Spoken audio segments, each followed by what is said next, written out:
Hello everyone and a warm welcome to Achievers YouTube channel. A very good morning guys. I hope you are doing well. स्वागत है सभी का achievers के channel पर। तो कैसे हैं आप लोग? आशा करता हूँ कि शानदार तरीके से अपनी लाइफ को एंजॉय कर रहे हो, अपने सेहत, फैमिली, पढ़ाई का ध्यान काफ़ी अच्छी तरीके से रख रहे हो। दोस्तों, हर सुबह की तरह आज भी हम अपने सबसे पहले और सबसे बेहतरीन प्रश्नों के संकलन के साथ 9 दिसंबर का करंट अफेयर्स लेकर आया हूँ, जो आपके आने वाली परीक्षाओं के दृष्टिकोण से काफ़ी महत्वपूर्ण साबित होगा। शुरू करने से पहले आपसे निवेदन है कि वीडियो को आशा देखें। वीडियो अच्छा लगे तो लाइक शेयर कमेंट जरूर करें, क्योंकि आपकी लाइक शेयर कमेंट हम लोगों को काफ़ी मोटिवेट करता है। तो आइए बिना समय व्यर्थ किए बढ़ते हैं अपने पहले प्रश्न की ओर।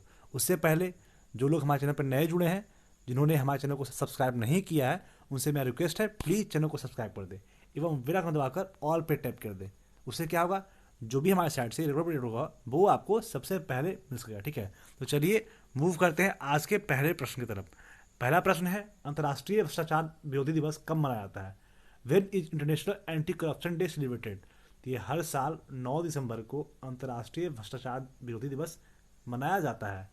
अब इसके बारे में की पॉइंट्स हैं वो देख लीजिए कि भ्रष्टाचार स्वास्थ्य, शिक्षा, न्याय, लोकतंत्र, समृद्धि और विकास को कैसे प्रभावित करता है, इसको उजागर करने के लिए हर साल 9 दिसंबर को अंतर्राष्ट्रीय भ्रष्टाचार विरोधी दिवस मनाया जाता है, यानी इंटरनेशनल एंटी करप्शन डे। क्यों मनाया जाता है? भ्रष्टाचार स्वास्थ्य, शिक्षा, न्याय, लोकतंत्र, समृद्धि और विकास को कैसे प्रभावित करना है, इसको डेवलप करने के लिए। ठीक है, तो कब मनाया जाता है? 9 दिसंबर को हर साल अंतर्राष्ट्रीय भ्रष्टाचार विरोधी दिवस मनाया जाता है। तो ये हमारा आज का पहला प्रश्न था। अगला प्रश्न है, global climate change performance index हाल ही में न्यू क्लाइमेट इंस्टीट्यूट द्वारा जारी किया गया है। कौन से न्यू क्लाइमेट इंस्टीट्यूट के द्वारा global climate change performance index जारी किया गया है? The global climate change performance index recently release by the new climate institute. तो ये आपका जर्मन बॉच और कैन क्लाइमेट एक्शन नेटवर्क के द्वारा global climate change performance index जारी किया गया। तो ये हमारा सेकंड प्रश्न था। अब मूव करते हैं अगले प्रश्न की तरफ। अगला प्रश्न है, हाल ही में स्मगलिंग इन इंडिया रिपोर्ट 2019 से 20 किसके द्वारा जारी किया गया है? Recently smuggling in India report 2019 to 20 release by home? तो ये निर्मला सीतारमण के द्वारा हाल ही में स्मगलिंग इन इंडिया रिपोर्ट 2019 से 20 जारी किया गया है। रिपोर्ट को राजस्व खुफिया के निदेशालय के 63वें स्थापना दिवस समारोह के दौरान जारी किया गया था। रिपोर्ट में मादक दबाव, सोने और विदेशी मुद्रा, सुरक्षा और वाणिज्यिक धोखाधड़ी पर तस्करी के रुझान का विशेष विश्लेषण किया गया है। तो ये निर्मला सीतारमण के द्वारा स्मगलिंग इन इंडिया रिपोर्ट 2019 से 20 जारी किया गया। तो ये बताइए कि जो निर्मला सीतारमण जी हैं वो अभी कौन से पद पे इंडिया में एस्टेब्लिश्ड हैं? तो इस प्रश्न का आंसर आप लोग को बताना है। काफ़ी आसान प्रश्न है, पर इस प्रश्न का आंसर आप लोग को बताना है। तो ये जो है स्मगलिंग इन इंडिया रिपोर्ट 2019-20 इनके द्वारा जारी किया गया है। तो ये हमारा आज का तीसरा प्रश्न था। अब मूव करते हैं अगले प्रश्न की। अगला प्रश्न है, किस राज्य की पुलिस की साइबर विंग ने हाल ही में इंटरपोल से कॉलर नामक एक सॉफ्टवेयर का अधिग्रहण किया है जो अश्लील साहित्य को ट्रैक करने में मदद करेगा? Which states police cyber wing recently acquired a software called caller from Interpol that will help track pornography? तो ये जो महाराष्ट्र पुलिस के द्वारा साइबर विंग ने हाल ही में इंटरपोल से क्रॉलर नामक एक सॉफ्टवेयर का अधिग्रहण किया है जो अश्लील साहित्य को ट्रैक करने में मदद करेगा। जो भी अश्लील मूवीज होते हैं, तो वो पोर्नोग्राफी का जो भी चीज़ें होती हैं, तो वो उनको ट्रैक करने में हेल्प करेगा और इसे पूरी तरीके से बैन करेगा। ठीक है, तो सॉफ्टवेयर से जुड़े एक मशीन को लागू करने के लिए 12 अधिकारियों को एक कोर यूनिट बनाई गई है। ठीक है, तो ये जो है वो आपका महाराष्ट्र पुलिस साइबर विंग के द्वारा ये आपका लॉन्च किया गया। ये आपका क्रॉलर जो नामक सॉफ्टवेयर है वो अधिग्रहण किया गया। ठीक है, तो अब महाराष्ट्र के बारे में बात है, जो देख लीजिए। महाराष्ट्र का जो कैपिटल है वो मुंबई है, आप लोग सबको पता होगा। एरिया बाय रैंकिंग के साथ 3rd है और पॉपुलेशन कितना है? 2nd है। तो ये बताइए कि जो फर्स्ट रैंक पे पॉपुलेशन जो वाइज रैंकिंग आता है स्टेट का, तो वो कौन सा स्टेट फर्स्ट स्थान पे स्टैब्लिश्ड है? तो इस प्रश्न का आंसर आप लोगों को कमेंट में देना है।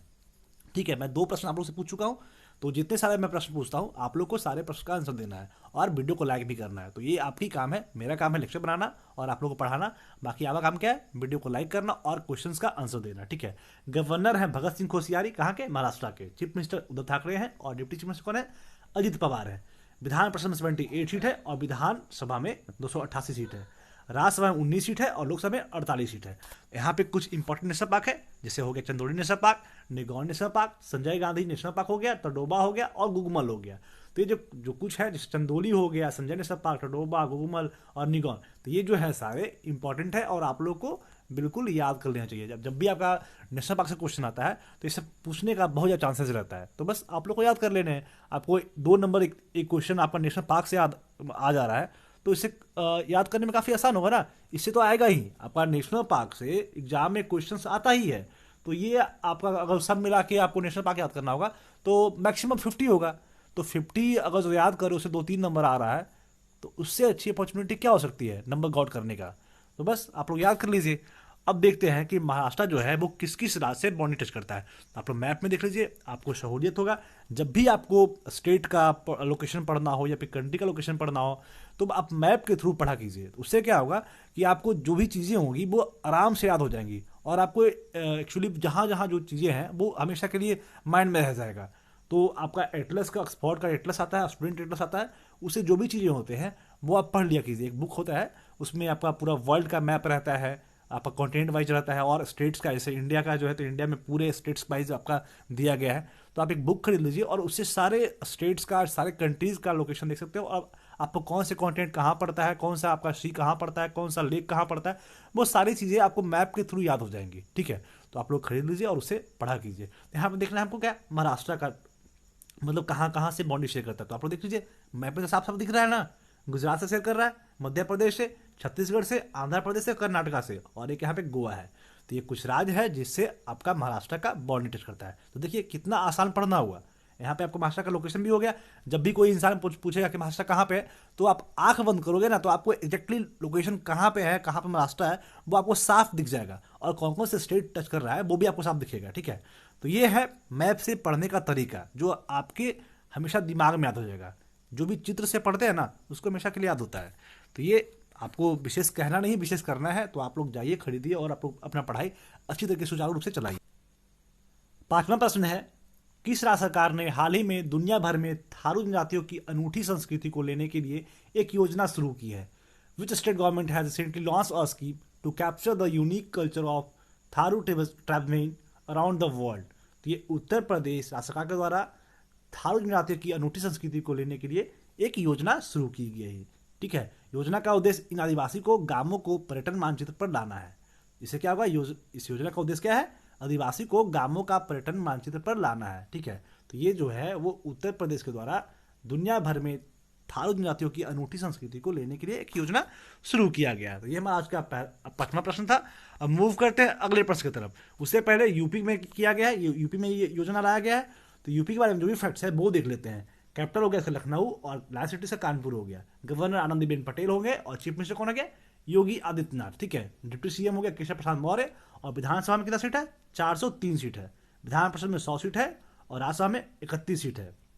लोकसभा में 80 सीट है और जो इसका हाई कोर्ट है वो इलाहाबाद हाई कोर्ट और इसका जो ब्रांच है वो लखनऊ है। ठीक है, और यहाँ पे कुछ नेशनल पार्क है, कुछ क्या है, एक सिंगल नेशनल पार्क है जिसका नाम दुधवा नेशनल पार्क है। तो आप लोगों को आई होप याद हो गया होगा कि उत्तर प्रदेश में सिर्फ एक नेशनल पार्क है जिसका नाम क्या है, दुधवा नेशनल पार्क।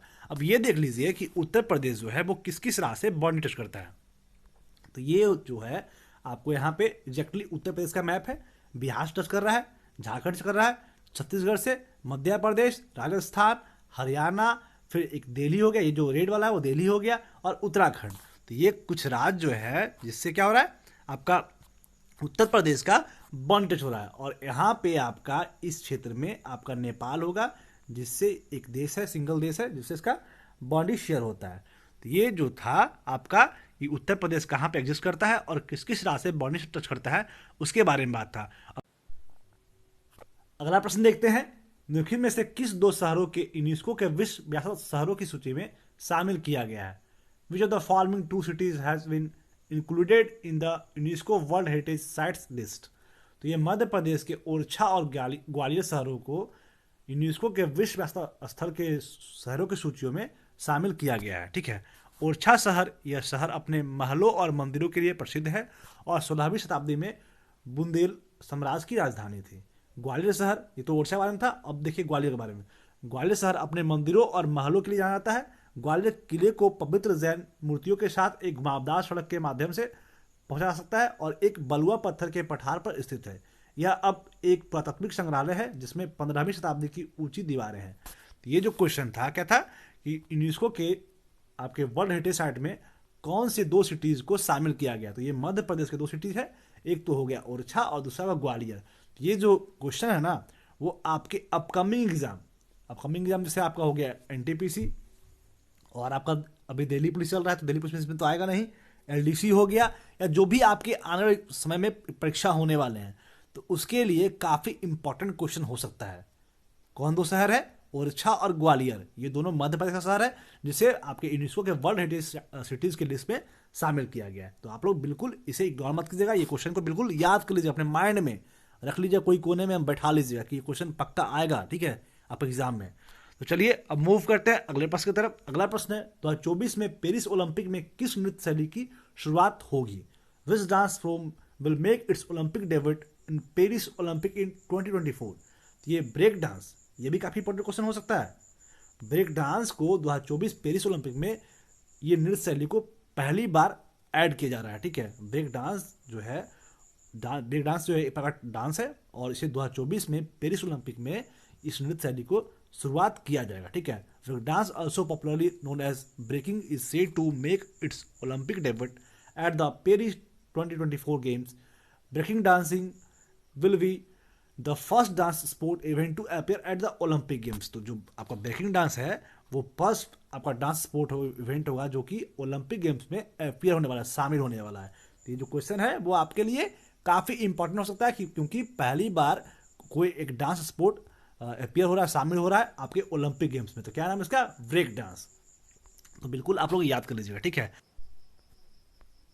अगला प्रश्न है किस राज्य में एक रहस्य बीमारी ने जन्म लिया है जिससे 400 से अधिक लोग बीमारी से प्रभावित हुए हैं? Which state mystery diseases has taken what more than 400 people have been affected by the disease? तो ये आंध्र प्रदेश में एक रहस्य बीमारी जन्म लिया है जिससे 400 से अधिक लोग बीमारी से ग्रसित हो चुके, प्रभावित हो चुके हैं, ठीक है। आंध्र प्रदेश राज्य में एक रहस्य बीमारी ने जन्म लिया है जिससे 400 से अधिक लोग बीमारी से प्रभावित हुए हैं। इस बीमारी ने अब तक एक व्यक्ति की जान ले ली है और इसके फैलने का कारण अभी तक ज्ञात नहीं हुआ है, ठीक है। ये जो है काफ़ी रहस्यमय बीमारी है, काफ़ी मिस्ट्री डिजीज है जो कि आंध्र प्रदेश में फैला है, ठीक है। तो ये आपके जो भी डेली के न्यूज़ होते हैं उसको जानने के लिए है। ये मुझे नहीं लगता कि आपके एग्जाम के लिए काफ़ी इंपॉर्टेंट है, तो बस आपकी जानकारी होना चाहिए इसलिए ये क्वेश्चन दिया गया है, ठीक है। अब मूव करते हैं अगले प्रश्न की तरफ। उससे पहले आंध्र प्रदेश के बारे में जो फैक्ट्स है वो देख लीजिए क्योंकि क्वेश्चन तो कोई इंपॉर्टेंट नहीं था, लेकिन आंध्र प्रदेश का बात है तो वो देख लीजिए कि जो आपका एग्जाम में कुछ इससे भला हो ही जाए, ठीक है। इसको फॉर्म किया गया था 1956 में, 1 नवंबर 1956 में इसे फॉर्म किया गया था स्टेट के रूप में, ठीक है।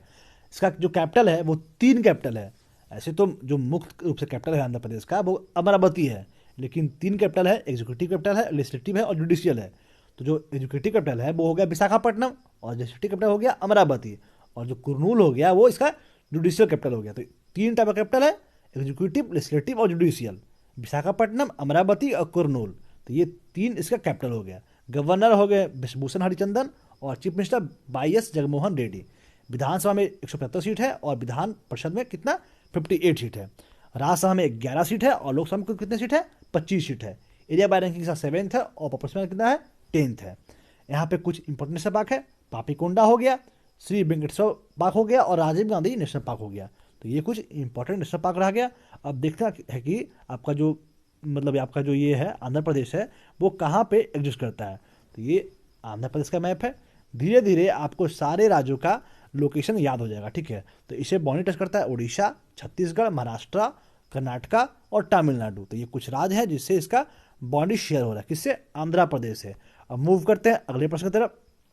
अगला प्रश्न है WHO फाउंडेशन के पहले CEO के रूप में किसे नियुक्त किया गया है? Who has been appointed as the first CEO of WHO foundation?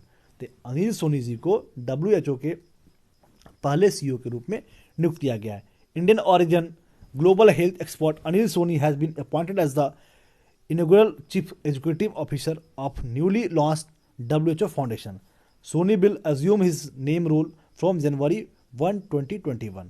तो ये जो है क्या नाम है? अनिल सोनी, जिन्हें WHO फाउंडेशन के फर्स्ट CEO के रूप में नियुक्त किया गया। तो ये हमारा आज का 9वां प्रश्न था। अब मूव करते हैं अगले प्रश्न की तरफ। अगला प्रश्न है कौन सा देश विश्व आर्थिक मंच 2021 की मेजबानी करेगा? Which nation will host the world economic forum 2021? तो अब देखिए 2021 से सारे क्वेश्चंस जो भी होने वाले इवेंट्स होने वाले हैं उससे इंपॉर्टेंट होने वाले हैं, क्योंकि मतलब जो इवेंट्स होने वाले ही हैं, और जो लोग नियुक्ति हो रहा है वो भी 2021 से ही आपका नियुक्त करेंगे लोग, मतलब ज्वाइन करेंगे। तो अब घुस रहे हैं आप लोग 2021 में, ठीक है। तो क्वेश्चन क्या था कि कौन सा देश विश्व आर्थिक मंच 2021 की मेजबानी करेगा? तो ये सिंगापुर के द्वारा आपका विश्व आर्थिक मंच 2021 का मेजबानी किया जाएगा। सिंगापुर का क्या हो गया? सिंगापुर, ठीक है। तो कौन सा है? आपका वर्ल्ड इकोनॉमिक फोरम 2021, जो कि सिंगापुर के द्वारा मेजबानी करने का उनके मौका मिला है और सिंगापुर के द्वारा मेजबानी किया जाएगा, ठीक है। अब मूव करते हैं अगले प्रश्न की तरफ। ये क्वेश्चन मैं कल करा चुका हूँ, क्वेश्चन इसे संबंधित करा चुका हूँ, नॉट ये क्वेश्चन करा चुका हूँ। तो क्वेश्चन क्या था, मतलब क्वेश्चन क्या है आज? क्वेश्चन है कि माउंट एवरेस्ट की नई ऊंचाई क्या है? आपका जो नेपाल में एक अर्थक्वेक आया था, तो उसके बाद जो वहाँ के मतलब लोग हैं उनका कहना है कि जो नेपाल का जो माउंट एवरेस्ट का ये है चोटी है, या फिर माउंट एवरेस्ट का जो हाइट है वो उसमें कमी आया या उसमें बढ़ावा आया, जो भी आया है, तो उन लोगों का थोड़ा संशय था, तो इसलिए उसका फिर से रीमेजर होने के लिए बोला गया था। तो ये कल रीमेजर हुआ था और इसका जो अब आया है, इसका जो हाइट आया है, इसका आया है 8048.86। चलिए आप लोग ये बताइए पहले कितना था? इस प्रश्न का आंसर आप लोग को बताना है। अभी कितना है? 8048.86, और इसका पहले क्या हाइट था? इस प्रश्न का आंसर आप लोग को देना है। और एक चीज़ और बताना है कि माउंट एवरेस्ट का जो सबसे ऊंची पीक है उसका नाम क्या है, ठीक है। तो इस प्रश्न का आंसर आप लोगों को कमेंट में देना है। अब मूव करते हैं अगले प्रश्न की तरफ। अगला प्रश्न है, हाल ही में भाजपा ने किस नेता को राज्यसभा के लिए निर्विरोध निर्वाचित किया गया है? Which BJP leader has recently been elected unopposed to the Rajya Sabha? तो ये सुशील मोदी जी को भाजपा के राज्यसभा के निर्विरोध निर्वाचित किया गया है। सुशील मोदी जी पहले यहाँ के आपके बिहार के डिप्टी सीएम थे, लेकिन इस बार इन्हें डिप्टी सीएम नहीं बनाया गया, और ये जो है वो भाजपा का नेता है और इन्हें राज्यसभा के लिए निर्विरोध निर्वाचित किया गया है, ठीक है। इस बार जो है इस बार जो बिहार में इलेक्शन हुआ है उसमें जो आपके 2 डिप्टी चीफ मिनिस्टर बने हैं वो कौन बने हैं? इस प्रश्न का आंसर आप लोग कमेंट में देना है, ठीक है। क्वेश्चन क्या है कि इस बार जो डिप्टी चीफ मिनिस्टर बने हैं बिहार में 2 बने हैं, ठीक है। तो दोनों का नाम आप लोगों को बताना है। मैं एक आपको नोट दे देता हूँ, एक क्लू दे देता हूँ, एक मेल है और एक फीमेल है, तो दोनों का आंसर आप लोग को देना है, ठीक है। इसमें जो नोट है वो देख लीजिए। बिहार में एलजेपी संस्थापक रामविलास पासवान के निधन से खाली हुई राज्यसभा सीट पर बीजेपी नेता सुशील कुमार मोदी ने निर्विरोध चुन लिया गया है। अभी फिलहाल जो आपका जो एलजेपी को कह सकते हैं, लोजपा का जो आपका संस्थापक थे, फाउंडर थे, जिनका नाम रामविलास पासवान था, उनके बेटे हैं चिराग पासवान जी, ठीक है। तो रामविलास पासवान के मृत्यु के बाद, उनके निधन के बाद ये जो राज्यसभा में सीट था वो खाली हो गया था, जिसको आपको उस स्थान पे आए हैं कौन? सुशील कुमार मोदी, जो कि जिन्हें आपको निर्विरोध चुना गया है। किन्हें चुना गया है? सुशील कुमार मोदी जी को, ठीक है। तो ये हमारा आज का 12वां प्रश्न था। अब मूव करते हैं अगले प्रश्न की तरफ। अगला प्रश्न है, हाल ही में किस राज्य के कीवी को जैविक प्रमाण पत्र ऑर्गेनिक सर्टिफिकेट दिया गया है? Recently which state kiwi has been given an organic certificate? तो अरुणाचल प्रदेश के कीवी को जैविक प्रमाण पत्र दिया गया है। यह प्रमाण पत्र पूर्वोत्तर क्षेत्र के लिए mission organic value chain development योजना के तहत दिया गया है। किसी भी फल या सब्जी को जैविक प्रमाण पत्र तब दिया जाता है जब उन्हें उगाने के लिए किसी भी स्तर पर किसी प्रमाण के जैवनाशक रसायन का प्रयोग न किया गया हो, ठीक है। तो ये जो है वो अरुणाचल प्रदेश के कीवी को जैविक प्रमाण पत्र ऑर्गेनिक सर्टिफिकेट दिया गया है, ठीक है। तो ये अरुणाचल प्रदेश का बात है, क्योंकि अरुणाचल प्रदेश में दिया गया है किसे? कीवी को जैविक प्रमाण पत्र, ठीक है। तो उसके बारे में यानी अरुणाचल प्रदेश के बारे में फैक्ट देख लीजिए। कैपिटल हो गया ईटानगर और चीफ मिनिस्टर पेमा खांडू हो गया। डिस्ट्रिक्ट कुल 25 है और जो गवर्नर है उनका नाम बी डी मिश्रा है। एरिया बाय रैंकिंग 14th हो गया और जो पॉपुलेशन रैंकिंग किसका? 27th है। यहाँ पे 2 नेशनल पार्क हो गया, एक हो गया नामा दफा और दूसरा मॉलिंग नेशनल पार्क। तो ये दोनों काफ़ी इंपॉर्टेंट है, आप लोग बिल्कुल याद कर लीजिएगा, ठीक है। अब ये देखना है कि आपका जो अरुणाचल प्रदेश है वो किस किस रास्ते में बॉर्डर टच करता है। तो आप लोग मैप में देख लीजिए। तो इधर आपका म्यांमार से हो रहा है, ठीक है, म्यांमार देश है उससे हो रहा है, चाइना से हो रहा है, और इधर भी चाइना से हो रहा है। इधर एक भूटान से इसका बाउंड्री होता है। इधर असम है जो कि आपका मतलब हमारा भारत का एक राज्य है, नागालैंड से हो रहा है, ठीक है। तो ये जो है कुछ राज्य और कुछ देश हैं जिससे आपका अरुणाचल प्रदेश का बाउंड्री टच होता है। तो कौन सा होता है आपका? एक तिब्बत से होता है, तिब्बत का जो ऑटोनोमस एरियाज है चाइना से हो रहा है, ठीक है। उसके बाद से आपका भूटान से हो रहा है, म्यांमार से हो रहा है, और इंडिया का 2 स्टेट असम और नागालैंड आप लोग देख सकते हैं। यहाँ पे असम हो गया और यहाँ पे नागालैंड हो गया। तो ये 2 राज्य से बाउंड्री टच होता है, ठीक है। तो ये आशा पर इसके बारे में फैक्ट्स था। अगला प्रश्न है, राजकमल झा को किस पुस्तक के लिए रविन्द्रनाथ टैगोर साहित्य पुरस्कार मिला है? Rajkamal Jha has received the Rabindranath Tagore literature award for which book? The city and the sea book के लिए राजकमल झा जी को रविन्द्रनाथ टैगोर साहित्य पुरस्कार से सम्मानित किया गया है। The Rabindranath Tagore literary prize was founded in 2018 by US-based publisher Bundalo as platform for the world peace, literature, art, education and human rights। ठीक है, तो ये जो है द सिटी एंड द सी के लिए राजकमल झा जी को आपका रविन्द्रनाथ टैगोर साहित्य पुरस्कार से सम्मानित किया गया है। ये द सिटी एंड द सी का कवर पेज ये है, ये बुक का द सिटी एंड द सी के कवर पेज है, ये देख लीजिए। ठीक है, अब मूव करते हैं अगले प्रश्न की तरफ। अगला प्रश्न है, कहाँ पर 8वां नॉर्थ ईस्ट फेस्टिवल आयोजित किया जाएगा? Where will the 8th north east festival be held? तो ये गुवाहाटी में असम का एक असम का एक प्लेस है, एक सिटी है गुवाहाटी, जहाँ पे 8वां नॉर्थ ईस्ट फेस्टिवल का आयोजन किए जाना है। ठीक है, तो ये हमारा आज का 15वां प्रश्न था। अब मूव करते हैं अगले प्रश्न की तरफ। जो प्रश्न है question of the last day, क्या है question of the last day? यहाँ पे लास्ट लिखना छूट गया, माफ कीजिएगा आप लोग। ठीक है, तो ये क्वेश्चन आप लोगों से कल पूछा गया था और इस प्रश्न का आंसर आप लोगों के द्वारा काफ़ी अच्छी तरीके से दिया गया। अभी मुझे काफ़ी खुशी मिल रही है कि क्योंकि जो आंसर देने का संख्या हो रहा है उसमें इजाफा हो रहा है, तो बहुत तसल्ली मिलता है, काफ़ी मज़ा आता है आप लोग को आंसर देते हुए देखते हुए। ठीक है, क्वेश्चन क्या था कि what was the India's rank in the global mobile internet speed ranking by Ookla? Ookla द्वारा global mobile internet speed ranking में भारत की रैंक क्या थी? इस प्रश्न का आंसर काफ़ी लोगों के द्वारा काफ़ी अच्छी तरीके से दिया गया था, और इस प्रश्न का आंसर जो अच्छी तरीके से दिया था उस सूची में एक शामिल है जिनका नाम क्या है, शारदा पांडे जी। ठीक है, इनके द्वारा काफ़ी अच्छी तरीके से दिया गया था। ठीक है, क्वेश्चन क्या था कि ओकला का जो रैंकिंग दिया गया है इंटरनेट स्पीड का, उसमें भारत का स्थान क्या है?